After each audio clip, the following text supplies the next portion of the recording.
சிவாஜியோட பெரிய பலம் என்னன்னு கேட்டிங்கன்னா, கேமராவில் தான் அவர் நடிப்பார் வழியா, சொந்த வாழ்க்கையில் நேரடியாக பட்டவர்த்தனமாக போட்டு உடைச்சிருவார்.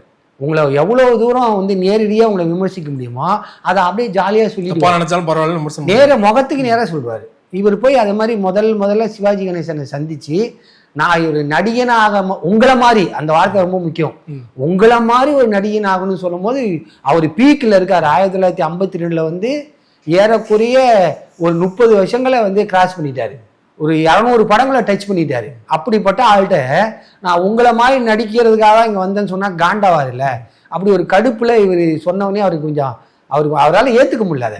அவர் ஒரே வார்த்தை தான் கேட்டாரா, உங்கள் ஊரில் கண்ணாடியே இல்லையாப்பா அப்படின்னு கேட்டாராம். இதுக்கு என்ன அர்த்தம்? கண்ணாடியே இல்லையன்னா உன் முகம் அவ்வளோ கேவலமாக இருக்குன்னு அர்த்தம்.